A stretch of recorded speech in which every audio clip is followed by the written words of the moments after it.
वक़ज़ा रब्बुका अल्ला तअबुदू इल्ला इय्याहु व बिल वालिदैनि इहसाना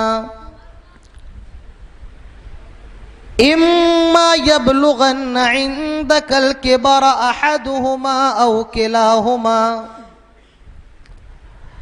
फला तकुल लहुमा उफ़्फ़िन वला तनहरुहुमा वक़ुल लहुमा क़ौलन करीमा। अल्लाह ताला फरमाता है, और तुम्हारे रब ने ये फैसला कर दिया, वक़ज़ा रब्बुका अल्ला तअबुदू, कि सिर्फ और सिर्फ अल्लाह ताला की इबादत करो, इल्ला इय्याह, और अल्लाह के अलावा किसी की इबादत ना करो। इसमें भी अल्लाह ने पहले अपने हक को बयान किया कि सिर्फ अल्लाह की इबादत करो और उसके साथ किसी की इबादत ना करो, और फरमाया कि हमने फैसला कर दिया, वक़ज़ा रब्बुका अल्ला तअबुदू इल्ला इय्याहु व बिल वालिदैनि इहसाना, और तेरे रब ने यह फैसला कर दिया कि अपने सिर्फ अल्लाह ताला की इबादत करो और उसके अलावा किसी की इबादत ना करो। व बिल वालिदैनि इहसाना, और माँ बाप के साथ हुस्न सलूक करो, माँ बाप का ख्याल रखो। आज समाज के अंदर हमारी जो बुराइयां हैं, उन बुराइयों में एक बहुत बड़ी बुराई यह है कि आज औलाद माँ बाप के हक अदा नहीं करते। भले वो औलाद कितनी पढ़ी लिखी क्यों ना हो, कितनी दीनदार क्यों ना हो, कितनी नमाजी क्यों ना हो, कितनी रोजेदार क्यों ना हो, लेकिन आज माँ बाप औलाद की मोहब्बत से महरूम है। इसीलिए मैंने आज इस मौजू का इंतखाब किया है। अल्लाह ताला फरमाता है, व बिल वालिदैनि इहसाना, माँ बाप की खिदमत करो, हुस्न सलूक करो। उसके बाद फरमाया, इम्मा यबलुगन्ना इंदकल किबर अहदुहुमा औ किलाहुमा, जब तुम्हारे माँ बाप में से कोई एक या दोनों बूढ़े हो जाएं, माँ मर गई या बाप जिंदा है, या बाप मर गया माँ जिंदा है, या दोनों जिंदा है, या दोनों में से कोई एक जिंदा है, किसी एक का इंतकाल हो गया, इंदकल किबर अहदुहुमा औ किलाहुमा, कोई एक जिंदा है या दोनों जिंदा हैं। जानते हो पहले एक क्यों कहा गया? अगर माँ बाप में से कोई एक होता है, बूढ़े बुढ़िया में से कोई एक होता है, यानी बूढ़ा मर गया बुढ़िया जिंदा है, या बुढ़िया मर जाए बूढ़ा जिंदा है, उस वक्त बुढ़ापा तो मुसीबत है ही, और बड़ी मुसीबत बन जाता है। क्यों? बुढ़ापे में अपने दर्द को बयान करना, अपने गमों को, अपने दिल को हल्का करना, ये एक बुढ़िया अपने बूढ़े से कर सकती है, एक बूढ़ा अपनी बीवी से कर सकता है। बच्चों के पास कहाँ टाइम होता है कि अपने माँ बाप को वक्त दें। तो अगर कोई एक रहे तो बुढ़ापा बहुत दर्दनाक होता है, बड़ा अलमनाक होता है। इसीलिए फरमाया कोई एक या दोनों और बूढ़े हो जाएं। और क्या कहा? इंदकल किबरा, तेरे पास बूढ़े हो जाएं। ये इंदकल किबरा का लफ्ज बता रहा है कि माँ बाप का ख्याल रखना, माँ बाप की देखभाल करना, ये औलाद के ऊपर जरूरी है। माँ बाप अगर बूढ़े हो जाएं, उनके खाने पीने का बंदोबस्त औलाद को करना पड़ेगा, उनके दवा इलाज का इंतजाम भी औलाद को करना पड़ेगा, उनके रहने की जरूरतों को पूरा करना पड़ेगा, उनकी छोटी बड़ी जरूरतों को औलाद पूरा करेगी। इंदकल के बरा, और वो अपनी औलाद के पास रहेंगे माँ बाप। फरमाया जा रहा है, इम्मा यबलुगन्ना इंदकल के बरा अहदुहुमा औ किलाहुमा, तेरे माँ बाप में से कोई एक या दोनों तेरे पास अगर बूढ़े हो जाएं, फला तकुल लहुमा उफ, माँ बाप को मारना तो दूर की बात है, ऊंची आवाज में बात करना तो बहुत बात की चीज है, माँ बाप को गाली देना तो बहुत दूर की बात है। फला तकुल लहुमा उफ़्फ़िन वला तनहरुहुमा, माँ बाप को उफ भी कहने की इजाजत नहीं है। तकलीफ का सबसे बड़ा दर्जा क्या होता है आप लोग जानते हैं? ये सवाल आप लोगों से है। मेरी आवाज आ रही है? अरे मेरी आवाज आ रही है? तकलीफ का सबसे बड़ा दर्जा क्या है? ये आप लोगों ने बीच में खाली जगह क्यों छोड़ रखी है? ये वाली यहां बैठिए भाई, क्या दिक्कत है? यहां पर जो लोग पीछे हैं बेचारे खड़े, उन्हें तकलीफ हो रही है, तो आप लोग थोड़ा ये भी जगह फुल कर लें, ये जगह भी पूरी कर लें।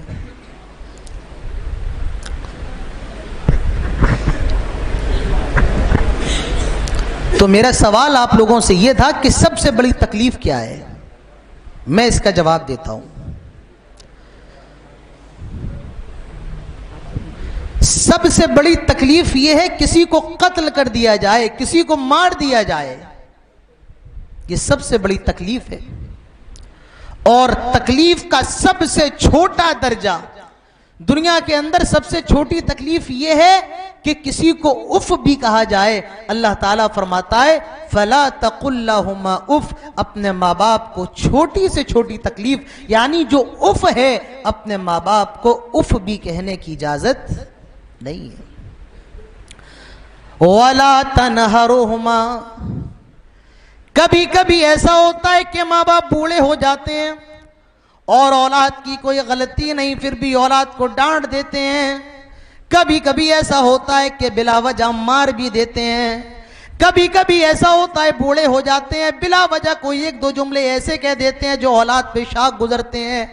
फरमाया जा रहा है माँ बाप अगर मार भी दें, माँ बाप अगर दो तीन खरी खोटी भी सुना दें, वाला तनहरुहुमा, अपने माँ बाप को झड़कने की जरूरत नहीं है, अपने माँ बाप से तेज आवाज में बात करने की जरूरत नहीं है। वकुल लहुमा कौलन करीमा, बात करो तो बड़े प्यारे अंदाज में, बात करो तो बहुत अदब के साथ, बात करो तो उम्दा उसलूब के साथ।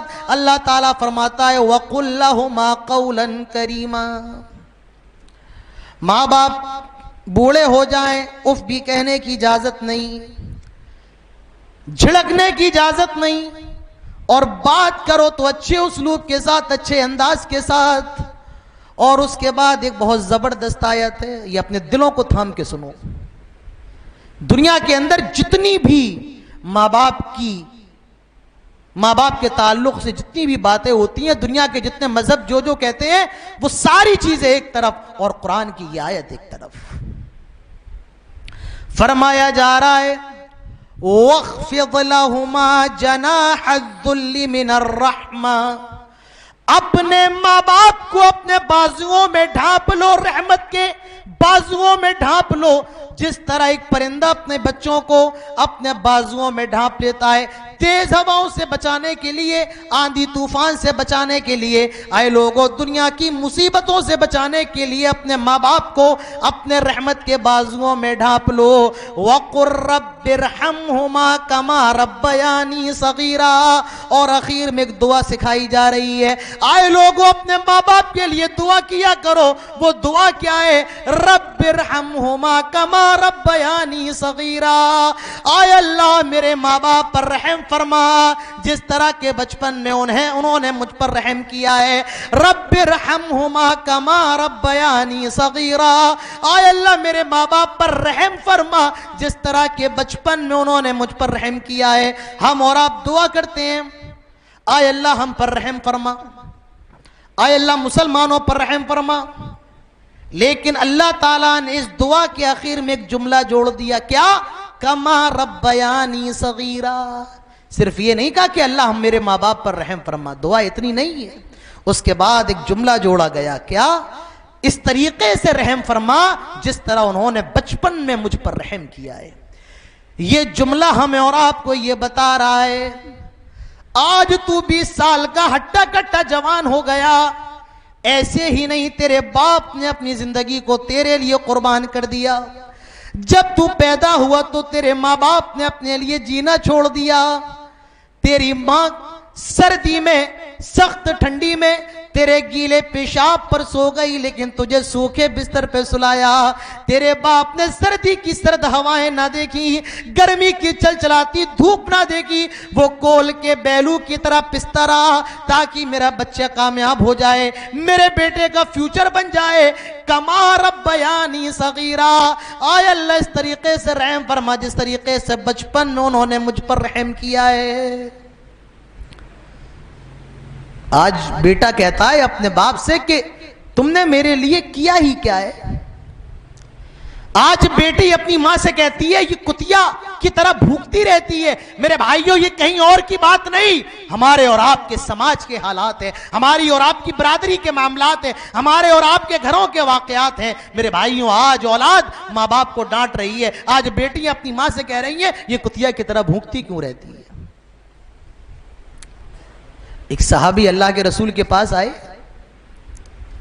और वो आप सल्लल्लाहु अलैहि वसल्लम से सवाल करते हैं, मन अहक्कुन नासी बिहुस्न सहाबती, अल्लाह के नबी मेरे हुस्न सुलूक का सबसे ज्यादा मुस्तहिक कौन है। आपने फरमाया उम्मु का, तेरी मां। वो सहाबी दूसरी मर्तबा सवाल करते हैं सुम्मा मन, फिर कौन। आपने फरमाया उम्मु का, तेरी मां। वो सहाबी तीसरी मर्तबा सवाल करते हैं सुम्मा बन, फिर कौन। आप सल्लल्लाहु अलैहि वसल्लम ने तीसरी मर्तबा भी फरमाया तेरी मां। 3 बार आपने कहा तेरी मां, तेरी मां, तेरी मां। और जब उसने चौथी मर्तबा यही सवाल दोहराया, आपने फरमाया अबू का, तेरा बाप। 3 मर्तबा अल्लाह के नबी ने मां का जिक्र किया, तेरी मां, तेरी मां, तेरी मां। और चौथी मर्तबा आपने जिक्र किया तेरा बाप। मेरे भाइयों, पता चला मां का जो मर्तबा है वो बाप से 3 गुना ज्यादा बड़ा है। इज्जत एहतराम में माँ बाप दोनों बराबर है, रिस्पेक्ट में दोनों बराबर है। माँ बाप की, माँ की भी इज्जत करना है, बाप की भी इज्जत करना है, लेकिन माँ का मकाम 3 गुना ज्यादा बड़ा है। क्यों? क्योंकि 3 ऐसी तकलीफें जो दुनिया के अंदर सिर्फ मां उठाती है, कोई बाप नहीं उठाता है। इसीलिए इस्लाम की नजर में मां का मर्तबा बाप से 3 गुना ज्यादा बड़ा है, क्योंकि 3 ऐसे दुख हैं जो सिर्फ मां उठाती है। अल्लाह ताला इसको फरमाता है ववस्सैनल इंसाना बिवालिदैहि इहसाना हमलतहु उम्मुहु कुरहा ववदअतहु कुरहा वहमलुहु वफिसालुहु 30 शहरा।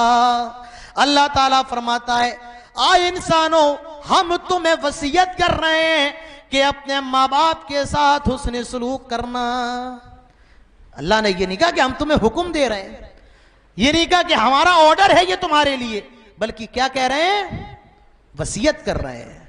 उस आयत में क्या फरमाया था, तेरे रब ने ये फैसला कर दिया, और यहां फरमाया जा रहा है वसीयत कर रहे हैं। और आपको ये मसला मालूम है, दुनिया के अंदर अगर बाप वसीयत करके जाए कि मेरे मरने के बाद मेरी तरफ से हज करना है, तो इस वसीयत पर अमल करना जरूरी है। बाप वसीयत करके जाए मेरी तरफ से नफली रोजे रखना है, इस वसीयत पर अमल करना जरूरी है। जब बाप की वसीयत का ये हाल है, जो इंसान है, और उस बाप को पैदा करने वाला, हम सबको पैदा करने वाला कौन, हमारा रब है, वो वसीयत कर रहा है क्या, अपने माँ बाप के साथ हुस्न सलूक करना। और मां को इतना ऊंचा मकाम क्यों मिला, बताया जा रहा है हमलतहु उम्मुहु कुरहा। पहली तकलीफ जो दुनिया के अंदर सिर्फ मां उठाती है, हमलतहु उम्मुहु कुरहा। 9 महीने तुझे मां अपने पेट के अंदर रखती है, 1 महीना नहीं, 2 महीना नहीं, 3 महीने नहीं, 9 महीने तेरी मां तुझे अपने पेट के अंदर रखती है, और तू अपनी मां के पेट के अंदर है, और उसी पेट के अंदर तेरी हड्डियां भी बन रही हैं, उसी पेट के अंदर तेरी आंखें भी बन रही हैं, तेरी नाक भी बन रही है, तेरे हाथ पैर भी बन रहे हैं, और तेरी हड्डियां बन करके उनके ऊपर जिल्द भी चढ़ाई जा रही है, चमड़ा भी चढ़ाया जा रहा है। और वो तेरी मां तुझे उसी कंडीशन में 9 महीने अपने पेट में रखती है, और वो उसी हमल को बर्दाश्त करके खाना भी बना रही है, घर के बर्तन भी साफ कर रही है, घर की साफ सफाई भी कर रही है, अपने शौहर की जिम्मेदारियों को भी पूरा कर रही है। हमलतहु उम्मुहु कुरहा, 9 महीने तेरी मां ने तुझे पेट में रखा। ये पहली तकलीफ है। मैं आपसे कहूं, आप ये बोतल पकड़ लें और इस तरीके से खड़े हो जाएं, मेरे भाइयों 10 मिनट से ज्यादा आप खड़े नहीं हो सकते हैं। हम में और आप में कोई पैर फैला के बैठता है, कोई पैर मोड़ के बैठता है, कोई 10 मिनट के बाद पैर उठा लेता है। क्यों? आप कहेंगे मौलाना साहब हम 10-15 मिनट से ज्यादा एक हालत में बैठ नहीं सकते। जरा उस मां से पूछो जो 9 महीने तक उस वजन को उठाती है, उस हमल को उठाती है। 9 महीने वो तकलीफ बर्दाश्त करती है। तो ये सिर्फ माँ करती है, दुनिया का कोई बाप नहीं करता है। हमलत उम्मुहु कुरहा, 9 महीने तेरी माँ ने तेरे वजन को उठाया। ववदअतहु कुरहा, और जब तू पैदा हुआ तो तेरी माँ ने बड़ी तकलीफ के साथ तुझे जन्म भी दिया। बाप, दुनिया का कोई बाप बच्चा पैदा नहीं करता है, बच्चा पैदा करने की तकलीफ तो सिर्फ बेचारी मां बर्दाश्त करती है।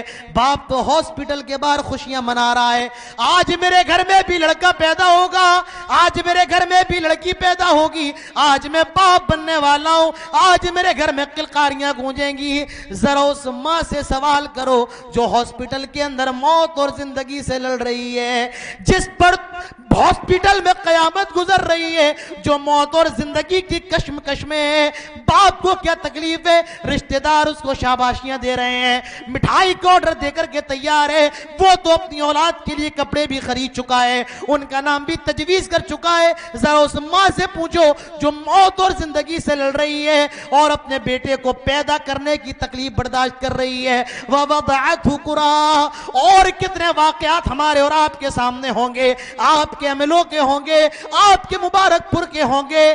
बच्चे को पैदा करते वक्त मां अपनी जिंदगी से हाथ धो बैठती है और उस बेचारी का इंतकाल हो जाता है। कितनी माएं अपने बच्चे की पैदाइश की तकलीफ बर्दाश्त नहीं कर पाती हैं और वो मौत के घाट उतर जाती हैं। ये दूसरी तकलीफ है जो मां बर्दाश्त करती है। क्या? ववदअतहु कुरहा, बड़ी तकलीफ के साथ वो जन्म भी देती है। और ये तकलीफ इतनी ज्यादा खतरनाक है कि कुरान के अंदर भी ये तकलीफ का जिक्र अल्लाह ताला फरमाता है। हजरत ईसा अलैहिस्सलाम पैदा हो रहे थे, हजरत मरियम कह रही थी, या लैतनी मितु क़ब्ल हाज़ा व कुन्तु नसियम मनसिया, काश आज से पहले मैं हलाक क्यों ना हो गई, मैं बर्बाद क्यों ना हो गई, मैं भूला हुआ किस्सा क्यों ना हो गई। या लैतनी कुन्तु, या काश मैं भूला हुआ किस्सा क्यों ना हो गई। एक आदमी अपनी मां को अपने कंधे पर बिठाकर खाने काबा का तवाफ करवा रहा था। तवाफ करवा के फारिग हुआ, कहने लगा, आज मैंने अपनी मां के सारे हक को अदा कर दिया। हम और आप भी सोचते हैं कि अपनी अम्मा को, अपने अब्बा को हज करवा दो, हमने अपने माँ बाप का सारा हक अदा कर दिया। अब तो फ्लाइट का वक्त है, मक्का जाओ, मदीना जाओ, एयर कंडीशन होटल है, वो अपनी पीठ पर अपनी मां को बिठाकर खाने काबा का तवाफ करवा कर जब फारिग हुआ तो कहने लगा कि आज तो मैंने इतना बड़ा काम किया कि मेरी मां की जिंदगी की सारे हक को मैंने अदा कर दिया। मेरी मां की जिंदगी के जितने हक मेरे ऊपर थे मैंने सबको पूरा कर दिया। एक सुनने वाला सुनता है और जवाब देता है कि जब तू पैदा हो रहा था और तेरी मां की जो पहली चीख निकली थी, उसकी जो इब्तिदाई तकलीफ थी, अभी तूने उस इब्तिदाई तकलीफ का भी हक अदा ना किया, जिंदगी का हक अदा करना तो बहुत दूर की बात है। तो दूसरी तकलीफ है ये। और तीसरी तकलीफ, वह हमलुहु व फिसालुहु 30 शहरा, दूध भी पिलाया। कौन सा बाप दुनिया के अंदर दूध पिलाता है? दूध पिलाती है तो सिर्फ मां पिलाती है। और ये मसला यहाँ उलमा मौजूद है, जानते हैं। अगर बीवी अपने शौहर से ये मुतालबा करे, मैं तेरे बेटे को दूध पिला रही हूं और मुझे उस दूध पिलाने का पैसा चाहिए, तो वालिद के ऊपर जरूरी है कि वो अपनी औलाद को दूध पिलाने की उजरत अपनी बीवी को दे। लेकिन मुझे बताओ, दुनिया के अंदर कौन सी ऐसी मां होगी जो अपने शौहर से ये कहे कि मैं तेरे बेटे को दूध पिलाती हूं, मुझे इसकी उजरत चाहिए, मुझे इसका पैसा चाहिए। तो मेरे भाइयों, ये 2-3 तकलीफें ऐसी हैं जो सिर्फ मां बर्दाश्त करती है। पहली तकलीफ, हमलतु उम्मुहु कुरहा, 9 महीने तेरे वजन को उठाती है। ववदअतहु कुरहा, बड़ी तकलीफ के साथ तुझे पैदा भी करती है। वह हमलुहु व फिसालुहु 30 शहरा, और ये दूध पिलाती है। इसीलिए इस्लाम ने बाप से बड़ा मकाम 3 गुना दर्जा मां को दिया है। लेकिन हाँ, इज्जत और एहतराम में दोनों बराबर है, लेकिन मां को 3 दर्जे इसलिए मिले हैं कि वो 3 तकलीफें उठाती है जो बाप नहीं उठाता है। एक सहाबी प्यारे रसूल जनाब मोहम्मद रसूलुल्लाह सल्लल्लाहु अलैहि वसल्लम के पास आए। जब नबी का नाम आए तो क्या कहें, क्या कहें? सल्लल्लाहु अलैहि वसल्लम। ये मसला हमारे यहां सबसे ज्यादा खराब है। हम ये समझते हैं कि अहले हदीस हो गई, ऊपर नियत बांध ली, अब हमारा काम खत्म हो गया। जबकि और मसालिक में दरूद का बड़ा एहतमाम होता है और बड़े लंबे लंबे दरूद पढ़े जाते हैं, सब पढ़ते हैं। हमारे और आपके यहाँ जो मसनून दरूद है, छोटा सा दरूद है, वो भी हमारे और आपके लिए बड़ा मुश्किल होता है। सल्लल्लाहु अलैहि वसल्लम कहने में पूरी बॉडी का जोर लगता है, तब जाके सल्लल्लाहु अलैहि वसल्लम निकल पाता है। क्या कहो जब नबी का नाम आए सल्लल्लाहु अलैहि वसल्लम। एक सहाबी तशरीफ लाए, कहा अल्लाह के रसूल जिहाद पे जाना चाहता हूं, इजाजत दें। जिहाद कितना बड़ा काम है, कितना बड़ा फरीजा है। लेकिन अल्लाह के रसूल ने उस सहाबी से सवाल किया, क्या आए सहाबी ये बताओ क्या तुम्हारी मां जिंदा है? वो कहता है हाँ मेरी मां जिंदा है।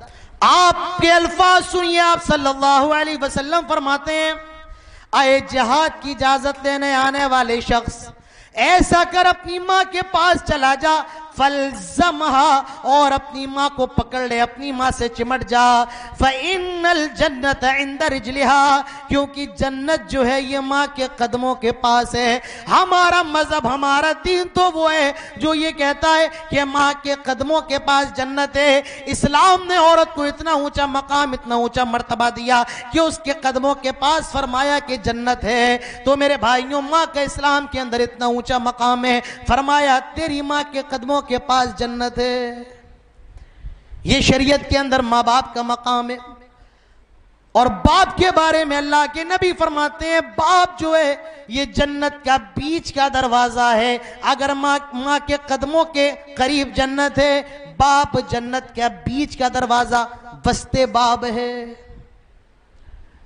एक सहाबी अल्लाह के रसूल के पास तशरीफ लाए सल्लल्लाहु अलैहि वसल्लम और सवाल करते हैं, अय्युल अमली अहब्बु इलल्लाहि अज़्ज़ वजल, ये बताएं कि अल्लाह ताला को सबसे ज्यादा पसंदीदा कौन सा अमल है?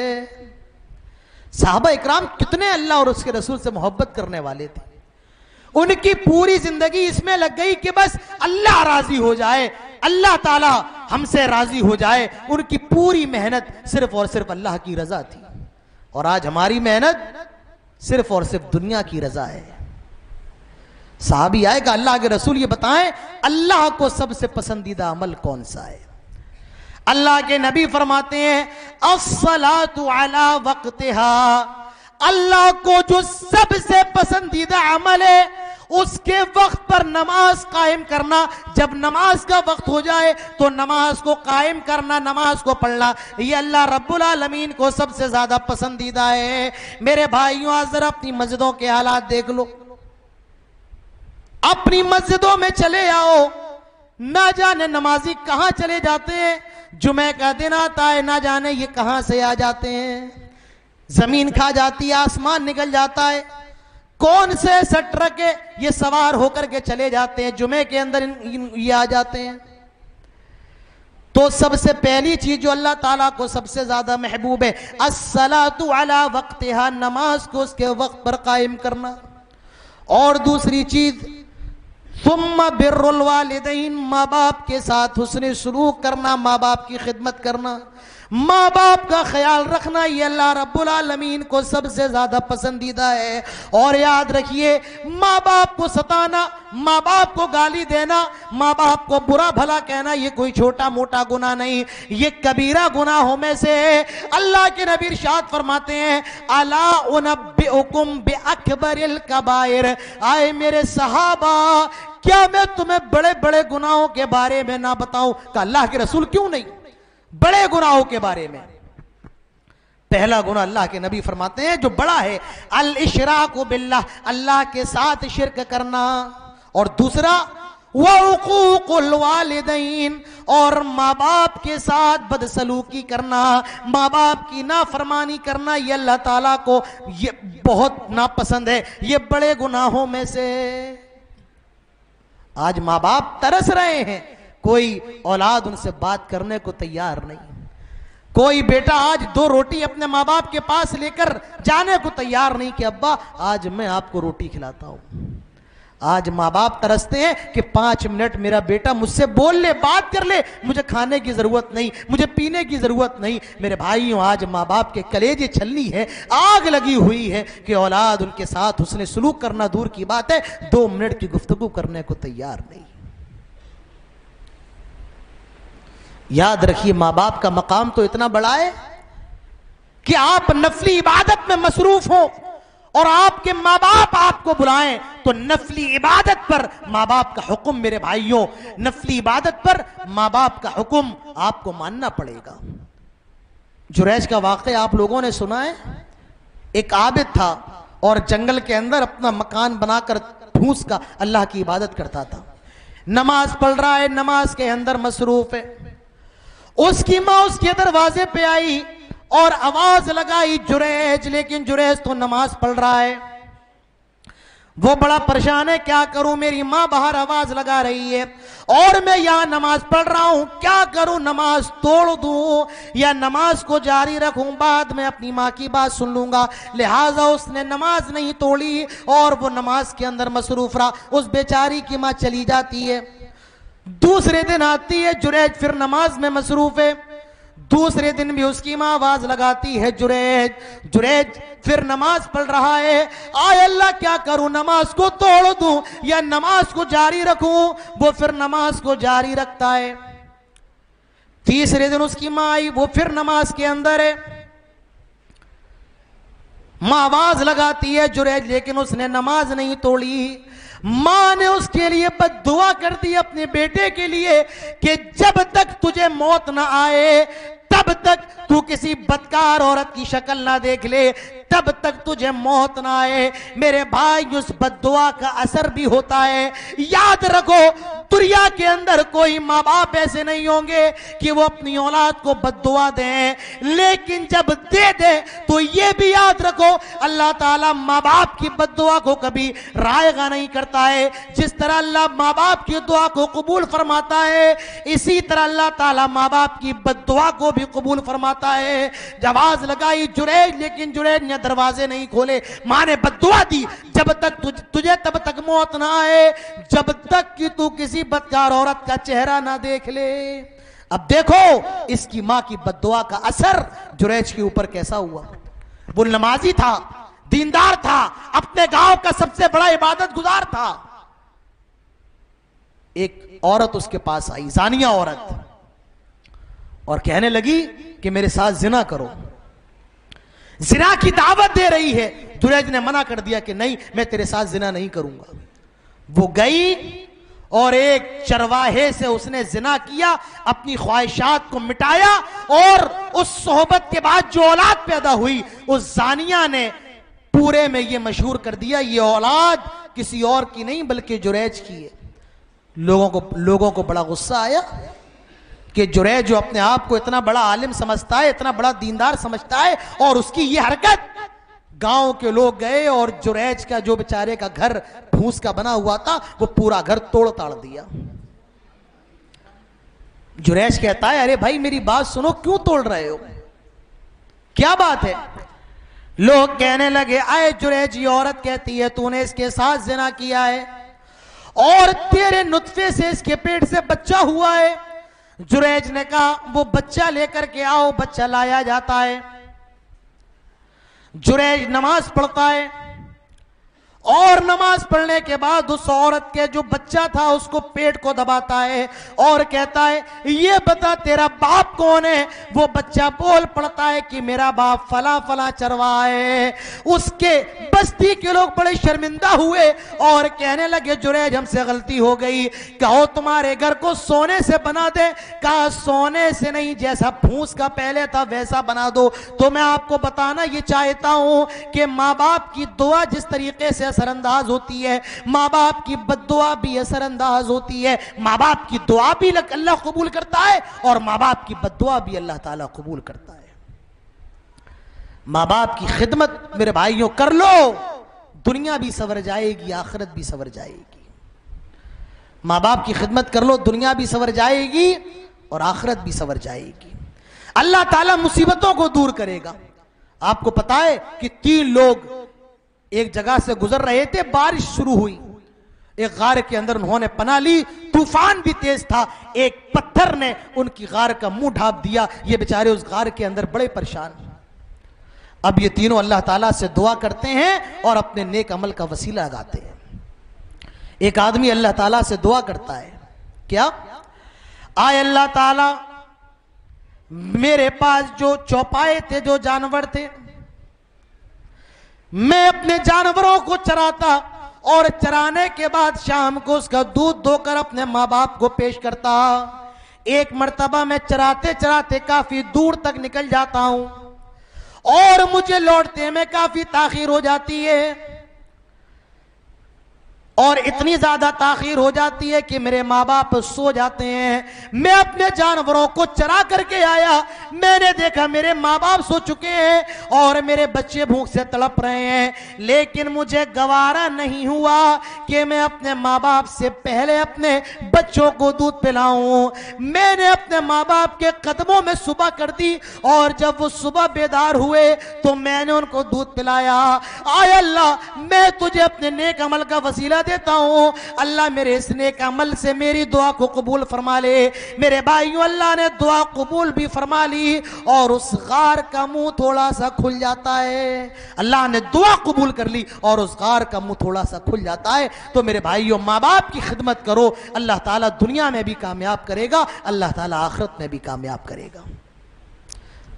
बापू थोड़ा रहने दें, वो आप कर लेंगे इंशाल्लाह। थोड़ा बदनज़मी हो रही है, ये मुझे भी दिक्कत हो रही है थोड़ी सी। तो एक हदीस सुन लेते हैं। हम में और आप में बहुत से लोग ऐसे होंगे जो बीमार होंगे, जिनके कारोबार नहीं चल रहे हैं। मेरे भाइयों, इस हदीस पर गौर करो। अल्लाह के नबी फरमाते हैं, जो आदमी ये चाहता है अल्लाह ताला उसके माल में बरकत दे और उसकी उम्र को लंबा कर दे, उसको चाहिए कि अपने माँ बाप की खिदमत करे। मालूम ये चला, माँ बाप की खिदमत करने से अल्लाह ताला उम्र में बरकत देता है और माल में भी बरकत देता है। एक ताबई थे, उनका नाम था ज़ैनुल आबिदीन, जो हजरत अली रजी अल्लाह अन्हु के पोते थे और हजरत हुसैन के लड़के थे, और इनका नाम अली बिन हुसैन बिन अली था और इनका लक़ब ज़ैनुल आबिदीन था। ये अपनी माँ के बड़े खिदमत गुजार थे, लेकिन ये कभी अपनी माँ के साथ खाना नहीं खाते थे। लोगों ने इनसे कहा, क्या बात है, आप अपनी माँ का एहतराम तो बहुत करते हैं लेकिन कभी अपनी माँ के साथ खाना नहीं खाते हैं। जानते हो उन्होंने क्या जवाब दिया? उन्होंने कहा, सुनो, मैं अपनी माँ के साथ कभी इसलिए दस्तरखान में पर शरीक नहीं होता हूं, कहीं ऐसा ना हो कि एक बर्तन में डिश में गोश्त सालन रखा हुआ हो और मेरी माँ की निगाह पड़ जाए और मेरी माँ सोचे कि मैं ये बोटी और ये गोश्त निकालूंगी, लेकिन गलती से मैं निकाल लूं और मेरी माँ की बेअदबी हो जाए। मैं इसीलिए कभी अपनी माँ के साथ खाना नहीं खाता हूं। मेरी माँ जब खा लेती है, जब वो खाने से फारिग हो जाती है, जब उसका जो बचा कुचा होता है, तब मैं खाता हूं। मेरे भाइयों, ये हमारे असलाफ थे। माँ बाप की इज्जत, एहतराम उनकी नजर में इतनी बड़ी चीज थी। आज हम अपने गिरबानों को टटोलें, अपने आप का मुहासबा करें कि आज हमारे माँ बाप हमसे कितने राजी हैं और आज हमारे माँ बाप के साथ हमारा सलूक क्या है। माँ बाप का मकाम तो ऐसा है कि माँ बाप अगर बाप कहे कि बीवी को तलाक दो, तलाक देना पड़ेगी। हजरत इब्राहिम आए, दस्तक दी दरवाजे पर, हजरत इस्माइल अलैहिस्सलाम की बीवी निकली। कहा, आपके शौहर कहां हैं? कहा, कहीं गए हुए हैं। कहा, घर का खर्चा कैसा चल रहा है? बीवी नाशुक्री थी, कहने लगी कि अच्छा नहीं चल रहा है, खाने पीने के लिए ज्यादा चीजें दस्तयाब नहीं है। हजरत इब्राहिम ने कहा, ऐसा करो, जब शाम को तुम्हारे शौहर आ जाएं तो कहना कि घर की चौखट बदल ले। शाम होती, हजरत इस्माइल आए, बीवी कहती एक फला आदमी आए थे, ऐसी ऐसी शक्ल थी और उन्होंने कहा कि अपने घर की चौखट बदल लेना। हजरत इस्माइल समझ गए, कहने लगे वो कोई और नहीं बल्कि मेरे बाप इब्राहिम थे, और वो मुझे ये हुक्म दे करके गए हैं कि मैं तुम्हें तलाक दे दूं। लिहाजा इस्माईल अलैहिस्सलाम ने तलाक दे दी और दूसरी औरत से शादी कर ली, निकाह कर लिया। हजरत इब्राहिम का फिर आना हुआ, दरवाजे पे दस्तक दी। हजरत इस्माईल अलैहिस्सलाम की बीवी ने दरवाजा खोला, इब्राहिम अलैहिस्सलाम की बहू ने गेट खोला। कहा इस्माईल कहाँ है? कहा वो कहीं गए हुए हैं। कहा गाड़ी जिंदगी की कैसी चल रही है? कहा अल्हम्दुलिल्लाह बहुत अच्छी है। कहा क्या खाते हो? कहा गोश्त खाते हैं। क्या पीते हो? जमजम पीते हैं। हजरत इस्माईल ने गोश्त में जमजम में बरकत दी और कहा जब इस्माईल आ जाए तो उनसे कहना कि अपने घर की चौखट को ना बदले। शाम होती, हजरत इस्माईल आए। उनकी बीवी कहती है फला फला शख्स आए थे और उनका हुलिया ऐसा था, पूरा हुलिया बयान किया और कहा वो ये कह करके गए हैं कि आप अपने घर की चौखट को ना बदले। हजरत इस्माईल कहते हैं वो कोई और नहीं बल्कि मेरे बाप इब्राहिम थे और वो मुझे ये हुक्म दे करके गए हैं मैं तुम्हें अपने निकाह में रखूं। मेरे भाइयों, बाप अगर कहे कि अपनी बीवी को तलाक दो, देना पड़ेगी, लेकिन वो बाप भी इब्राहिम की तरह होना चाहिए, वो बाप भी उमर फारूक की तरह होना चाहिए मेरे भाइयों। लेकिन बाप का मकाम है, मां का मकाम और मर्तबा इस्लाम के अंदर है। 3 लोग ऐसे हैं कि अल्लाह ताला कयामत के दिन उनकी तरफ देखना भी गवारा नहीं करेगा। उनका जन्नत में जाना तो दूर की बात है, अल्लाह देखना भी गवारा नहीं करेगा 3 किस्म के लोगों को। उसमें एक कौन होगा? मुदमिनुल खमर, शराब पीने वाला। अल्लाह ताला इसको कयामत के दिन देखेगा भी नहीं। और एहसान करने के बाद एहसान जताने वाला। आज हम और आप एहसान बहुत जताते हैं। हमने वक्त आने पर तुम्हें पैसा दिया था, भूल गए? हमने तुम्हें कारोबार करवाया था, भूल गए? हमने तुम्हारी दावत की थी, भूल गए? तो एहसान करने के बाद एहसान जताने वाला अल्लाह ताला कयामत के दिन इसको देखना भी गवारा नहीं करेगा। और तीसरा, माँ बाप की नाफरमानी करने वाला, अल्लाह ताला इसको भी देखना कयामत के दिन गवारा नहीं करेगा। अल्लाह के नबी इरशाद फरमाते हैं रगीमा अनफुहु, रगीमा अनफु, रगीमा अनफु, ऐसे आदमी की नाक आलूद हो जाए, ऐसे आदमी की नाक आलूद हो जाए, ऐसे आदमी की नाक आलूद हो जाए। साहबा फरमाते हैं आय अल्लाह के नबी किसकी नाक आलूद हो जाए? आपने 3 मरतबा फरमाया रगीमा अनफु, रगीमा अनफु, रगीमा अनफु, ऐसे आदमी की नाक आलूद हो जाए, ऐसे आदमी की नाक आलूद हो जाए, ऐसे आदमी की नाक आलूद हो जाए। साहबी कहते अल्लाह के नबी किसकी नाक आलूद हो जाए? आप फरमाते हैं जो अपने माँ बाप को बुढ़ापे की उम्र में पाले। मन अदरक अबवैहि इंदल किबर, जब बुढ़ापे की उम्र में पाले और अपने माँ बाप को जन्नती ना बना पाए, ऐसे आदमी की नाक आलूद हो जाए। अब सब में सबसे बड़ा बदनसीब वो है जिसके माँ बाप जिंदा हो और वो अपने माँ बाप की खिदमत करके जन्नत हासिल ना कर पाए। ये दुनिया का सबसे बड़ा बदनसीब है। माँ बाप जिंदा है और अपने आप को जन्नती ना बना पाए, ऐसा आदमी दुनिया का सबसे बदनसीब आदमी है। एक ताबई है, उनका नाम है उवैस अल-क़रनी, ये यमन के रहने वाले थे। इन्होंने जब इस्लाम का तस्करा सुना तो ये मुसलमान हो गए, इस्लाम ले आए और इनकी ये तमन्ना थी कि ये जाकर के जनाब मोहम्मद रसूलुल्लाह सल्लल्लाहु अलैहि वसल्लम से मुलाकात करें। लेकिन इनकी माँ बेचारी ज़ईफ थी, कमज़ोर थी, बुढ़ापे की उम्र थी और इनकी माँ ने इनको इजाज़त नहीं दी। लेकिन हज़रत जिब्राइल ने अल्लाह के रसूल को बता दिया था आए अल्लाह के नबी एक फला फला आदमी है और वो आपसे मिलना तो चाहते हैं, लेकिन उनकी माँ ने मुलाकात की इजाज़त नहीं दी और वो अपनी माँ के बड़े खिदमत गुजार हैं। अल्लाह के नबी ने अपने सहाबा से कहा था आए मेरे साहबा सबसे बेहतरीन ताबई उवैस अल-क़रनी है, अगर वो तुम्हें मिल जाए उनसे अपने लिए दुआ करवा लेना, उनसे अपने लिए मग़फ़िरत करवा लेना। और हज़रत उमर ने अल्लाह के रसूल से ये हदीस सुन रखी थी, हज़रत उमर ने अल्लाह के रसूल से ये बात सुनी हुई थी। जब भी हज का मौसम आता और यमन से लोग मक्का हज करने के लिए आते। हजरत उमर हजरत उवैस करनी के बारे में जरूर सवाल करते, क्या तुम लोगों में कोई उवैस अल करनी है? तकरीबन 22 हिजरी के अंदर यमन से लोग हज करने के लिए आए। हजरत उमर ने जमा किया और फरमाया, अफीकुम उवैस अल करनी, क्या तुम लोगों में कोई उवैस अल करनी है? एक आदमी उठ करके खड़ा होता है, हाँ मैं उवैस अल करनी हूं। आप फरमाते हैं जो कबीले कर्न से, जो कबीले मुराद की शाख है, कहा हाँ।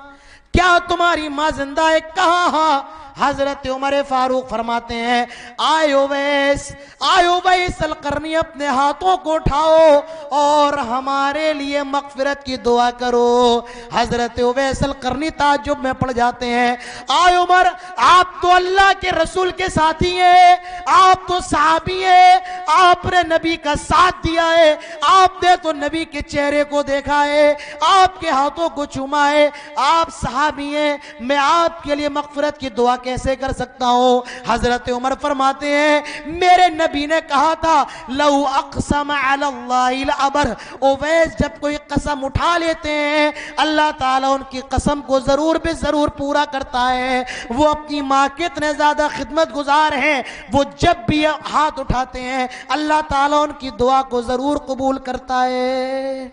हजरत उवैस अल करनी को यह मकाम कैसे मिला? उनकी, मेरे भाइयों, माँ बाप की खिदमत, अपनी माँ की खिदमत की वजह से। अगर दुनिया के अंदर भी सुरखरू होना चाहते हो और आखिरत में भी, तो मेरे भाइयों अपने माँ बाप को अपना बना लो, अपने माँ बाप के बन जाओ। याद रखो, तुम्हारा बाप जन्नत का दरवाजा है और तुम्हारी माँ के कदमों के करीब जन्नत है।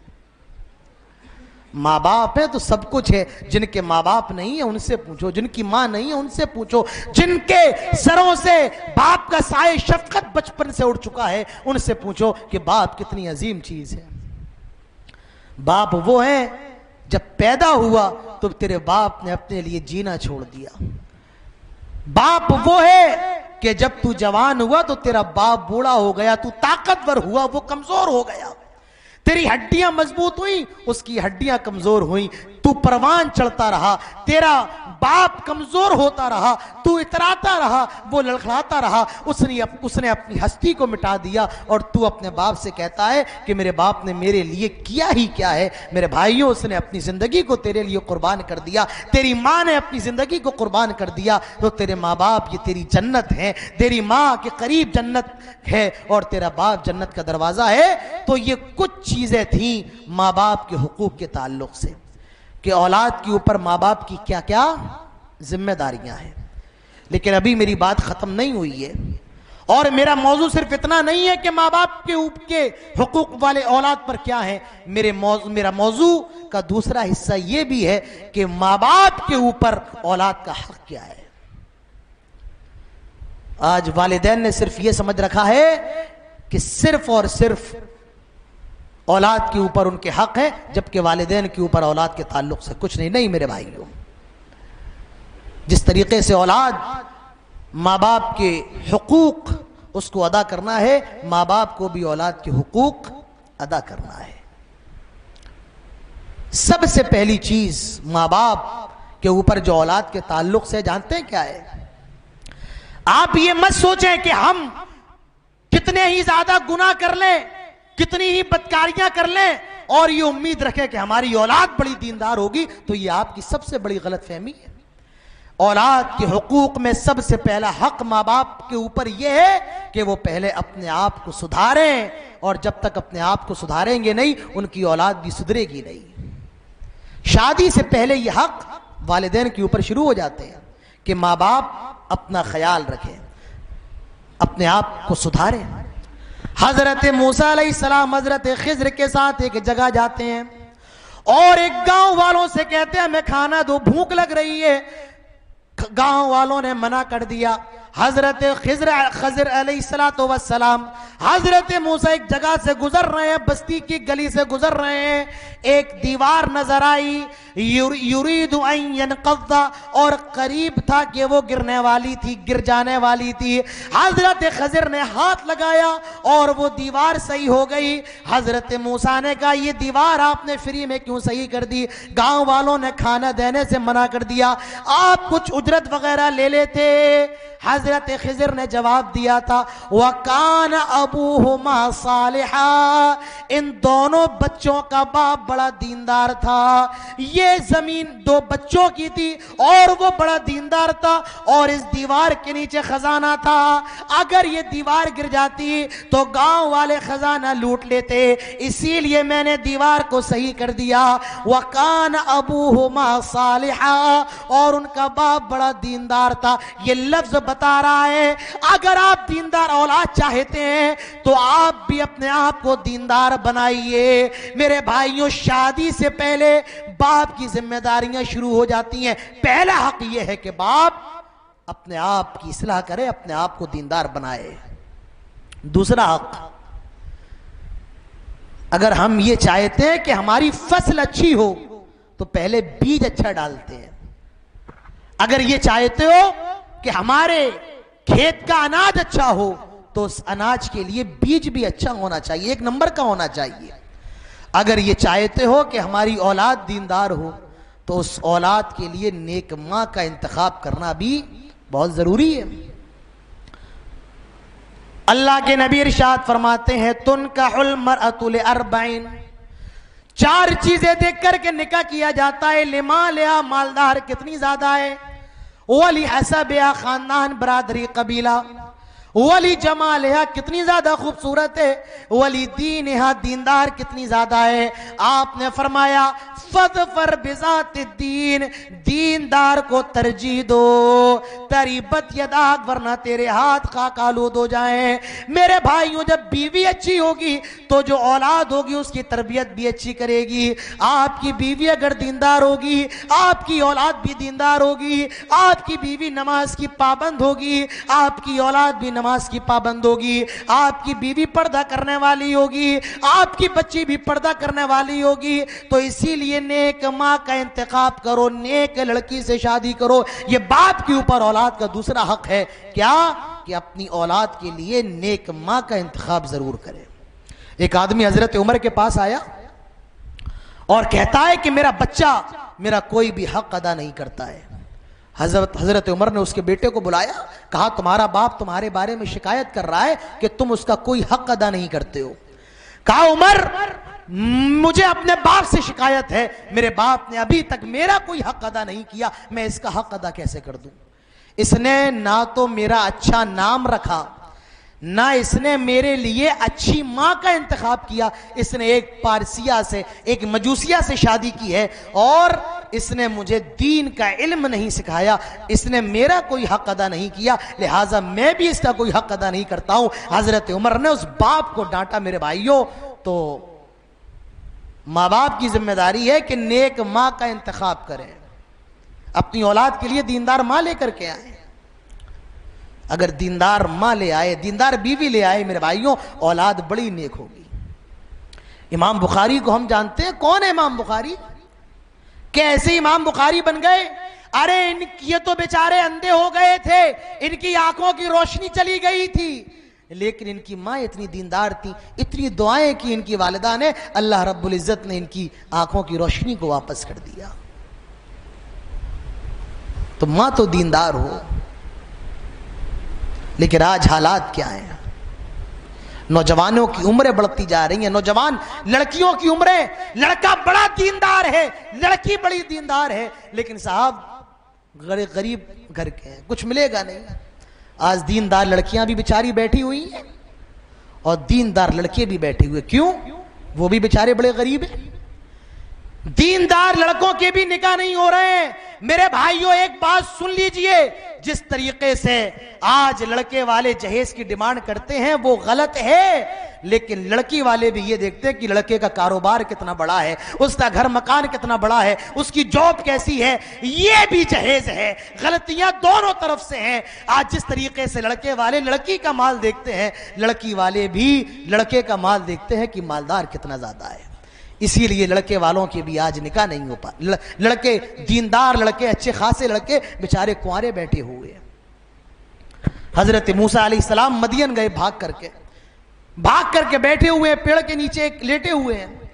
देखा कि दो लड़कियां अपने जानवरों को लेकर के खड़ी हैं। गए, कहा क्या हुआ, क्यों खड़ी हो?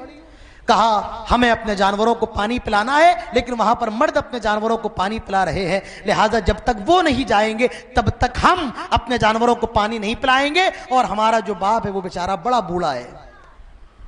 हजरत मूसा गए, बड़े से पत्थर को हटाया और उन लड़कियों ने अपने जानवरों को पानी पिलाया और अपने अब्बू के पास गई। और उनके बाप कोई और नहीं, शोएब अलैहिस्सलाम। और पूरा माजरा, पूरा वाकया पेश किया कि एक आदमी ने ये मामला किया, आए अब्बू ऐसा करें, उसको कुछ उजरत दे दे, पैसा वगैरह दे दें। हजरत शोएब ने कहा जाओ उसको बुला कर के लाओ। एक लड़की हजरत मूसा को बुलाने आती है और कुरान कहता है तमशी अला इस्तिहया। उस लड़की का नाम नहीं बताया, उस लड़की की उम्र नहीं बताई, वो लड़की किसकी बेटी है कुरान ने ये भी नहीं बताया, बल्कि फरमाया तमशी अला इस्तिहया। वो बड़े शर्माते हुए हजरत मूसा के पास आई, बहुत शर्माते हुए हयादारी के साथ आई। मालूम ये चला कि अल्लाह ताला को नाम से कोई मतलब नहीं, अल्लाह ताला को काम से मतलब है। अल्लाह ने उसकी हया का जिक्र किया। यह भी मालूम चला कि औरत का सबसे बड़ा जेवर उसकी हया है, उसकी शर्म है। हया खत्म तो सब खत्म, और हया है तो सब कुछ है। तमशी अला इस्तिहया, बड़े शर्माते हुए आई और क्या कहा, आपको अब्बू बुला रहे हैं। हजरत मूसा गए, हजरत शोएब के सामने सारा माजरा बयान किया। हजरत शोएब ने देखा लुटा हुआ आदमी है, भाग करके आ रहा है, खाने को खाना नहीं, पहनने को कपड़े नहीं, फटे पुराने कपड़े पहने हैं। हजरत शोएब कहते हैं आए मूसा, मैं तुम्हें एक प्रपोजल देना चाहता हूं। कहा क्या? ये मेरी जो दो बेटियां हैं, एक बेटी का निकाह मैं तुम्हारे साथ करता हूं, और इस शर्त पर करता हूं कि 8 साल तक मेरी खिदमत करोगे, और उस 8 साल में 2 साल और ऐड कर दो तो ज्यादा अच्छा है, लेकिन 8 साल तो तुम्हें मेरी खिदमत करना है। हजरत मूसा अलैहिस्सलाम इस पर राजी हो गए। हजरत शोएब ने ये नहीं देखा कमाता कितना ज्यादा है, हजरत शोएब ने नहीं देखा घर कितना ज्यादा बड़ा है, कितनी बड़ी फैमिली है, बैंक बैलेंस कितना ज्यादा है। उनको मालूम है लुटा पिटा आ रहा है, मिस्र से भाग करके आ रहा है। अगर कुछ नजर आया तो वो दीनदारी थी। मेरे भाइयों, इसीलिए मैं कहता हूं दीनदारी को तरजीह दो। तो अगर अपनी औलाद की इस्लाह, अपनी औलाद को नेक बनाना है, अपनी औलाद के लिए नेक मां का इंतखाब करें। और खवातीन को भी चाहिए और उनके जिम्मेदारान को चाहिए कि वो नेक लड़कों का इंतखाब करें। बच्चा पैदा हो जाए, उसका अच्छा नाम रखें, प्यारा नाम रखें, ऐसा नाम रखें जिसका कुछ मतलब हो। आज हमारे और आपके यहां बड़े अजीब अजीब नाम चलते हैं, चुन्नू, पप्पू, गुड्डू, लप्पू, बहुत अजीब अजीब नाम चलते हैं। नाम अच्छे रखो। अल्लाह के नबी फरमाते हैं जब आदमी की रूह इस दुनिया से आसमान की तरफ जाती है तो पहले आसमान पर बताया जाता है कि उसका नाम ये है, उसका नाम ये है। अगर नाम उसका अच्छा होता है और वो जन्नती होता है, पहले आसमान का दरवाजा खोल दिया जाता है। लेकिन अगर उसका नाम बुरा होता है तो उसके, और वो जहन्नमी होता है, तो उसके लिए पहले आसमान का दरवाजा नहीं खोला जाता है। तो माँ बाप के ऊपर औलाद का हक ये है कि माँ बाप अपनी औलाद का अच्छा नाम रखें, और वो नाम रखें जो इस्लामी नाम हो। ये नहीं कि आपको अच्छा लग रहा है और आपने नाम रख लिया। आपके यहाँ जो मौलवी हो, जो उलमा हो, उनसे पूछिए, मशवरा कीजिए कि मुझे अपने बच्चे का नाम रखना है। इसी तरीके से माँ बाप के ऊपर औलाद का हक ये है कि जब बच्चे हों तो मेरे भाइयों अपने बच्चों का अकीका करो। अगर लड़का है तो 2 जानवर करना है, और लड़की है तो 1 जानवर करना है। माँ बाप के ऊपर औलाद का यह हक है कि माँ बाप अपनी औलाद पर निगाह रखें। मेरी बेटी कहां जा रही है, मेरा बेटा कहां जा रहा है। अल्लाह के नबी इरशाद फरमाते हैं कुल्लुकुम राइन व कुल्लुकुम मसऊलुन अन रइयतिही, तुम में हर शख्स जिम्मेदार है और कल कयामत के रोज उससे उसकी जिम्मेदारी के बारे में सवाल किया जाने वाला है। लिहाजा अपने बच्चों का ख्याल रखो, वो कहां जाते हैं, किससे मिलते हैं, किससे मुलाकात करते हैं, उनकी दोस्ती, उनका उठना बैठना कितने लोगों में है। अपने बच्चों पर निगाह रखो। हजरत जकरिया हजरत मरियम से कहते ये खजूर कहां से आ गई।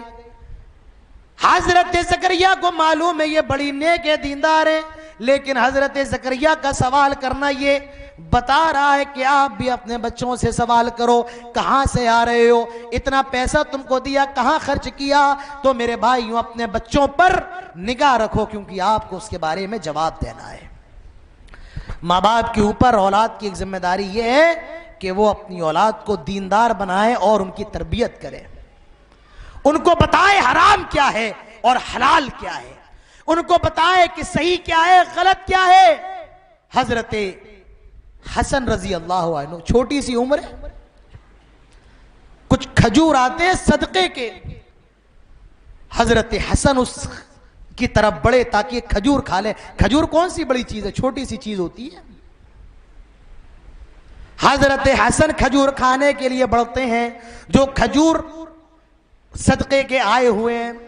और आप लोगों को यह मालूम है नबी के लिए और नबी के घराने के लिए सदके का खाना जायज नहीं है। हजरत हसन खजूर लेने के लिए बढ़ते हैं और एक खजूर पकड़ लेते हैं। अल्लाह के नबी फरमाते हैं किख किख, छी छी, ये क्या उठा लिया।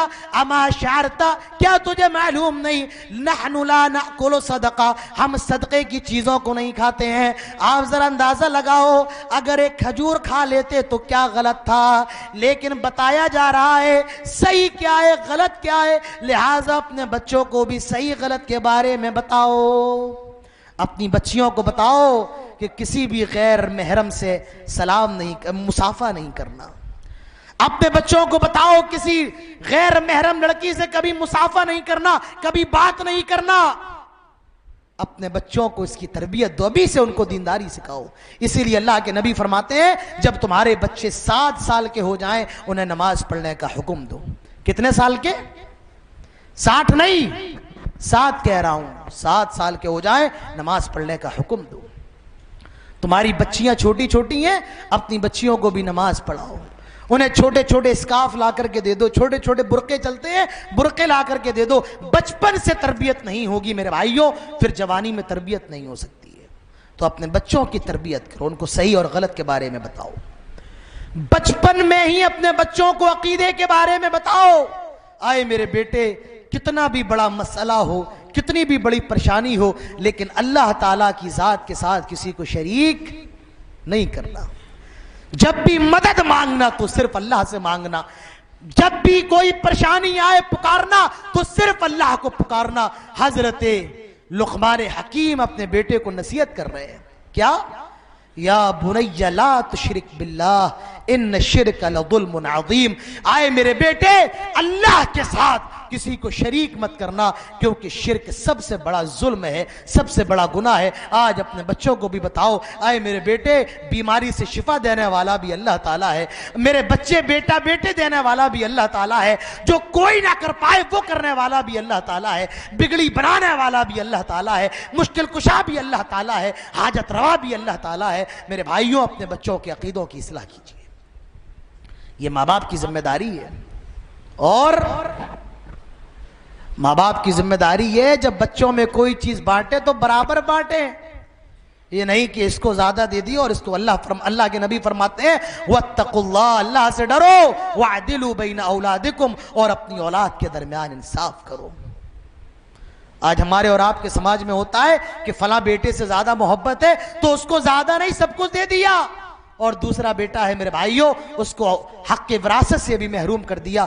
याद रखिए मेरे भाइयों, अगर औलाद आपको गालियां क्यों ना दे, अगर आपका बेटा आप पर हाथ क्यों ना उठाए, तब भी उस औलाद को हक के विरासत से महरूम नहीं किया जाएगा।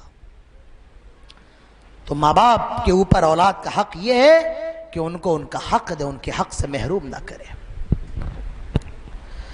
माँ बाप के ऊपर जरूरी यह है कि वो अपनी औलाद से अच्छा ताल्लुक रखें, अच्छा मुआमला अपने औलाद से करें, अपनी औलाद से हंसा भी करें, बोला भी करें, मुस्कुराया भी करें। ये नहीं कि घर में सिर्फ और सिर्फ गुस्से का माहौल हो। अल्लाह के रसूल अपने नवासे हजरत हसन और हुसैन को प्यार करते थे। एक मर्तबा कुछ लोगों का गुजर हुआ, उन्होंने अल्लाह के नबी को देखा कि वो हसन और हुसैन से मोहब्बत कर रहे हैं, बोसा ले रहे हैं। लोगों ने कहा अल्लाह के नबी, हमने तो कभी आप अभी तक अपने बच्चों को प्यार नहीं किया, हमने तो कभी अपने बच्चों का बोसा नहीं लिया।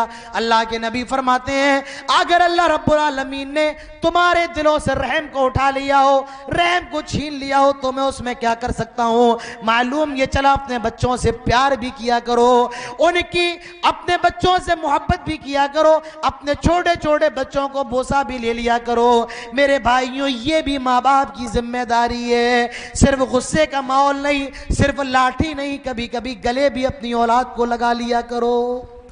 आज जो लड़कियां गैर मुस्लिम लड़कों के साथ भाग रही हैं, उसकी एक वजह यह है कि बाप उनको वो तवज्जो नहीं देता है। माँ भी बुरा भला कहती है, बाप भी नजरअंदाज करता है, अपने बेटों को ज्यादा मोहब्बत करता है और अपनी बच्चियों को नजरअंदाज कर देता है। मेरे भाइयों, मोहब्बत की जरूरत तो सबको है, बाप को भी है, और उस बाप की मोहब्बत औलाद को भी जरूरी है। लेकिन जब वो मोहब्बत बेटियों को नहीं मिलती है, वो गैर मुस्लिम लड़कों के साथ भाग रही है। ये भी वजह है, यहां तक कि आज एक नौजवान लड़का अपनी परेशानी अपने बाप को बताने को तैयार नहीं, अपने दोस्त को तो बता देगा, क्योंकि वो जानता है कि उसका बाप उससे दो लफ्ज सही से बात करने को तैयार नहीं, उसके बाप के दिल में अपने औलाद के लिए जगह नहीं है। तो अपने घर के माहौल को और अपने घर के मिजाज को अच्छा बनाए, ये भी मेरे भाइयों माँ बाप की जिम्मेदारी है। वो अपने आप को भी अच्छा बनाए, अपनी औलाद को भी अच्छा बनाए, अपनी औलाद को दीनदार बनाए। अल्लाह ताला फरमाता है, या अय्युहल्लज़ीना आमनू कू अनफुसकुम व अहलीकुम नारा, ईमान वालो अपने आप को और अपने घर वालों को जहन्नम की आग से बचाओ। जहन्नम की आग कोयले से नहीं जलेगी, मिट्टी के तेल से नहीं जलेगी, पेट्रोल से नहीं जलेगी। वक़ूदुहन्नासु वल हिजारा, इंसान और पत्थरों से उसको जलाया जाएगा। हजरत अली इसकी तफसीर में फरमाते हैं, अल्लिमुहुम व अद्दिबुहुम, अपने बच्चों को इल्म सिखाओ, अपने बच्चों को अदब सिखाओ।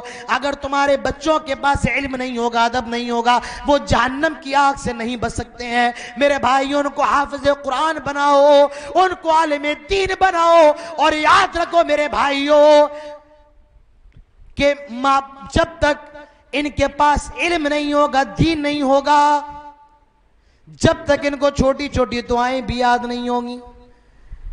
आज हालात ये, आदमी डॉक्टर है, इंजीनियर है, वकील है, लेकिन उसको जनाजे की दुआ भी याद नहीं, अपनी माँ और बाप के मरने पर उनके लिए इस्लामी तरीके से मगफिरत की दुआ भी नहीं कर सकता है। क्या फायदा इतनी डॉक्टरी का, क्या फायदा इतनी वकालत का। अपने बच्चों को ये बुनियादी चीजें याद कराओ, दुआएं सिखाओ। मेरे भाइयों, ये भी जरूरी है। उनको बेसिक दीन की तालीम सिखाओ, अकीदे के मसाइल बताओ, ताकि आपके बच्चे फितनों के अंदर मुब्तला ना हो।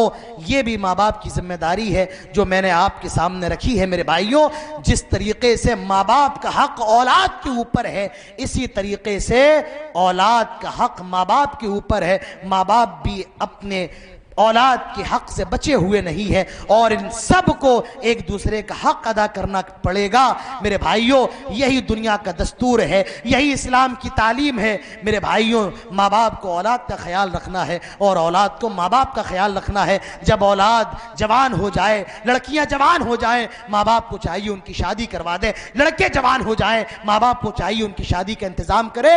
ये हम सब की जिम्मेदारी है, ये औलाद की जिम्मेदारी है। तो ये चंद बातें थी माँ बाप के ताल्लुक से और औलाद के ताल्लुक से, जिनको मैंने आपके सामने रखा है। मेरे भाइयों, मैं फिर कहना चाहता हूं, ये माँ बाप औलाद के लिए जन्नत है, माँ बाप के कदमों तले जन्नत है, माँ के कदमों के करीब जन्नत है, और औलाद जन्नत का दरवाज़ा है और बाप जन्नत का दरवाज़ा है। अगर ये चाहते हो कि जन्नत में चले जाओ, अल्लाह के नबी फरमाते हैं कि माँ बाप की खिदमत कर लो, क्योंकि दुनिया का सबसे बड़ा बदनसीब और वही है जिसके माँ बाप जिंदा हो और वो अपने आप को जन्नती ना बना पाए, जो अपने माँ बाप को बुढ़ापे की उम्र में पाले और उनकी खिदमत करके अपने आप को जन्नती ना बना पाए। मेरे भाइयों, अपने माँ बाप की खिदमत करो, अपने माँ बाप को अपने गले से लगाओ, कभी कभी जाओ अपने माँ बाप के पैर भी दबा लिया करो, अपने माँ बाप के सर पर बोसा दे दिया करो, कभी जाओ तो 2 लुक़मे रोटी के अपने हाथ से अपने माँ बाप के मुंह में डाल दिया करो। अपने माँ बाप के लिए अगर वो इंतकाल कर गए हैं उनके लिए मग़फ़िरत की दुआ करो। अल्लाह के नबी फरमाते हैं 3 चीजें ऐसी हैं कि मरने के बाद भी सवाब मिलता है। उसमें एक चीज क्या है? अव्वलदिन सालिहिन यदउ लह, नेक औलाद छोड़ करके गया और वो नेक औलाद अपने माँ बाप के लिए दुआ कर रही है। माँ बाप मर गए हैं, अपने माँ बाप की तरफ से सदका कर दिया करो। एक सहाबी अल्लाह के रसूल के पास आए कि अल्लाह के रसूल, मेरी माँ का इंतकाल हुआ और मैं कहीं किसी और शहर में बस्ती में था, अल्लाह के नबी, क्या मैं अपनी माँ की तरफ से सदका कर सकता हूँ? क्या उसको सवाब मिलेगा? आपने फरमाया करो, तेरी माँ को सवाब मिलेगा। तो माँ बाप के मरने के बाद उनकी तरफ से सदका कर दिया करो। मेरे भाइयों, तो अपने माँ बाप का ख्याल रखो। अल्लाह ताला हम सबको इन तमाम बातों की तौफीक नसीब फरमाए। अल्लाह ताला हम सबको माँ बाप के हुकूक की अदायगी की तौफीक नसीब फरमाए। अल्लाह ताला माँ बाप को भी इस बात की तौफीक दे कि वो अपनी औलाद के हुकूक अदा करे। अल्लाह ताला हम सबको एक बनाए, नेक बनाए। मेरे भाइयों, आज का ये प्रोग्राम जो इस मोहल्ले के नौजवानों की तरफ से मुनाकिद हुआ है, अल्लाह ताला इस मोहल्ले के नौजवानों की कोशिशों को कबूल फरमाए। इस प्रोग्राम के सर्वा जनाब हफीज़ुर रहमान साहब की मेहनतें हैं, हम सब की हाज़िरी है, अल्लाह ताला हम सब की हाज़िरी को कबूल फरमाए। मेरे भाइयों, ये जो जलसे, ये जो प्रोग्राम होते हैं, बहुत से लोग कहते हैं कि प्रोग्रामों का फ़ायदा क्या है, इसका मकसद क्या है? मेरे भाइयों, प्रोग्रामों का एक मकसद, जो सबसे बुनियादी मकसद है, वो क्या है? प्रोग्राम से ईमान ताज़ा होता है, बातें रिपीट होती है। अल्लाह ताला फरमाता है वइज़ा तुलियत अलैहिम आयातुना ज़ादतहुम ईमाना, जब हमारी आयतें पढ़ी जाती हैं तो ईमान बढ़ता है। ये जलसे किस लिए होते हैं, प्रोग्राम किस लिए होते हैं? ईमान के अंदर इजाफा हो। और एक बात मेरे भाइयों आप सुन लीजिए, अगर ये जलसे भी बंद हो जाएं, अगर ये छोटे बड़े प्रोग्राम भी बंद हो जाए, वो दूर नहीं, ये तजुर्बा नहीं, ये मुशाहिदा है। मेरी नजरों ने देखा है, जहां प्रोग्राम बंद हो गए, जहां जलसे बंद हो गए, आज वहां आर्केस्ट्रा लगाया जाता है और लड़कियां वहां पर डांस करती हैं और मुसलमान लड़कियों का डांस देखते हैं। ये मेरे भाइयों जलसे हैं, जो अभी भी इन जलसों के अंदर बहुत खैर है, तो ये जलसे करवाते रहें, इन जलसों में शरीक होते रहें। मेरे भाइयों, अल्लाह ताला हम सबको इसी तरीके से प्रोग्राम करवाने और प्रोग्राम के अंदर शरीक होने की तौफीक नसीब फरमाए। अल्लाह ताला हम सबको माँ बाप की खिदमत करने की तौफीक नसीब फरमाए। अल्लाह से दुआ है ला इलाहा अमीन, हमारे जो भी गुनाह हैं अल्लाह, जो अनजाने में हुए, जानबूझकर हुए, अल्लाह हमारे गुनाहों को माफ़ फरमा दे। अल्लाह हमारे, अगर हमसे अनजाने में भी माँ बाप की नाफरमानी हुई, उनका दिल दुखा, अल्लाह ताला हमारी उन गलतियों को माफ़ फरमा दे। अल्लाह हम बड़े गुनहगार हैं, ख़ताकार हैं, सुबह गलती करते हैं फिर तौबा करते हैं, शाम गुनाह करते फिर तौबा करते हैं। अल्लाह हम बहुत तौबा करते, बहुत गलतियाँ करते हैं। अल्लाह हमें पक्की सच्ची तौबा की तौफीक नसीब फरमा। अल्लाह अपनी मोहब्बत हमारे दिलों में पैदा फरमा दे। अल्लाह अपने हबीब की मोहब्बत हमारे दिलों में पैदा फरमा दे। अल्लाह इस वक्त मुसलमान बड़े परेशान हैं। अल्लाह फ़िलिस्तीन के मुसलमानों पर जुल्म सितम के पहाड़ तोड़े जा रहे हैं, लेकिन अल्लाह ताला वो बेचारे मुसलमान तेरी मस्जिद की हिफाजत के लिए अल्लाह वो तेरे रास्ते में लड़ रहे हैं। अल्लाह ताला उन मुसलमानों के दुश्मनों को अल्लाह तबाह बर्बाद कर दे। अल्लाह मुसलमानों के दुश्मनों को बर्बाद कर दे। आए अल्लाह उन मुसलमानों को इस्लाम पर कायम रहने की तौफीक नसीब फरमा। अल्लाह हमारी माओ बहनों की इज़्ज़त व आबरू की हिफाजत फरमा। अल्लाह ताला हम तुझसे ये दुआ करते हैं, जब तक जिंदा रहे तौहीद पर, इस्लाम पर और ख़ात्मा हो तो ईमान पर। अक़ूलु क़ौली हाज़ा वस्तग़फ़िरुल्लाह ली व लकुम व लिसाइरिल मुस्लिमीन व मा तौफ़ीक़ी इल्ला बिल्लाह व मा अलैना इल्लल बलाग़ व आख़िरु दअवाना अल्हम्दुलिल्लाहि रब्बिल आलमीन। वस्सलामु अलैकुम व रहमतुल्लाहि व बरकातुहू। माशा अल्लाह, माशा अल्लाह, जज़ाकल्लाहु खैरन व अहसनल जज़ा।